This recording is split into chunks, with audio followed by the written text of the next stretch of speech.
as a leader of people, sometimes you need to recognize when you might need to move people from one department to another or from one project to another so that they can thrive.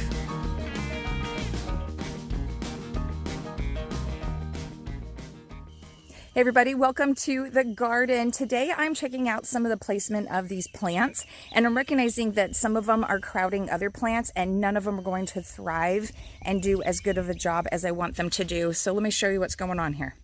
All right, so in this big, huge tractor tire, I planted purposefully onions and I put a tomato in the middle because onions do a really good job to companion plant with tomatoes.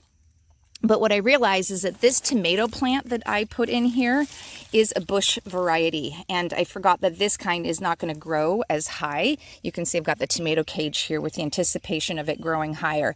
And so because of that, I need to move this tomato plant because if you notice, right now you can see that these onions are casting too much of a shadow on this tomato plant. Tomato plants love lots of sun. That's how they provide the yummy, juicy fruit.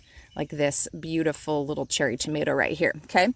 And so I want this plant to be able to get more. So before this plant gets any bigger, I need to relocate it so that it will have more success to really thrive. But then also, the other thing I noticed is that in this here, we have a lovely additional plant that has decided to grow. It's probably came because of seeds that were in the compost, and so it just decided to volunteer right here. So likewise, if I continue to let this one continue to grow, it is going to cause a problem and it's going to choke out some of these other plants as well and cause too much of a shadow. And so I need to relocate this guy too.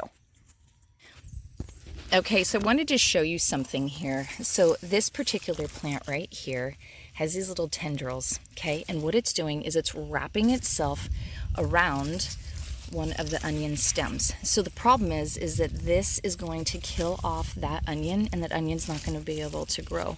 So again, great example of sometimes plants growing together is not successful. It's not going to really help them individually thrive. So that's why I need to move this guy out. So to start, I'm going to go ahead and break this off of here.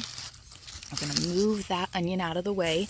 And then I can't just go and just like grab this guy and just yank him out of the ground because the root has gone all the way back in. So I'm going to need to use my trowel, get in there to help protect the roots so that it doesn't have massive shock when I go to move the plant. So think about how this happens with your employees as well. You want to carefully assess the situation, see what needs to be dealt with, and then carefully move it.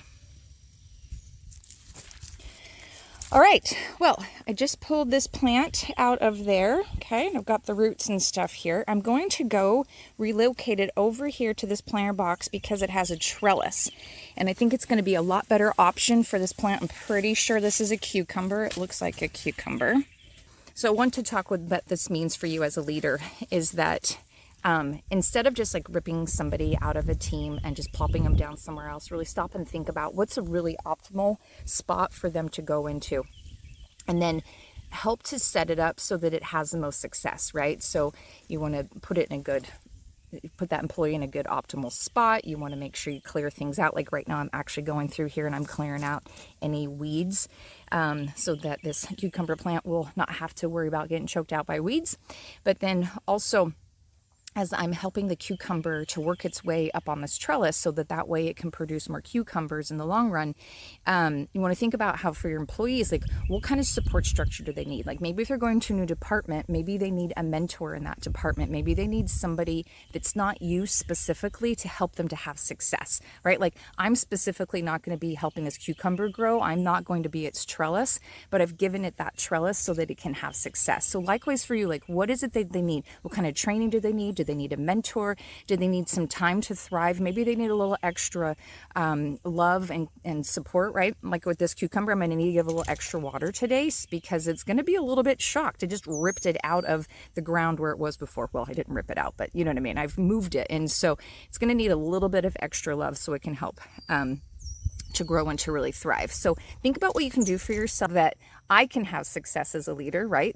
But also, as you're clear about your personal brand, it's going to help your other people to know and understand where you're coming from. So it's not like all of a sudden, like, what the heck is my boss doing? They're just unilaterally just like ripping me out of the ground and moving me somewhere. It's like, no, you'll have had those good conversations. So if you're not clear about your personal brand, please get in touch with me. Let's get that nailed down for you. So then from there, you can move forward with so much more ease and clarity and really have that focus that you need for how it is that you want to show up as a leader, because guaranteed, you guys, you're all a little bit different. And that's what's beautiful and that's what's amazing. So let's figure out what that brand is to help you so that you can have more success, not only with transplanting and moving your people around, but in all your other ways that you're dealing with at work. All right, my friends, get out there and grow your brand, because it's going to help you to grow as a leader.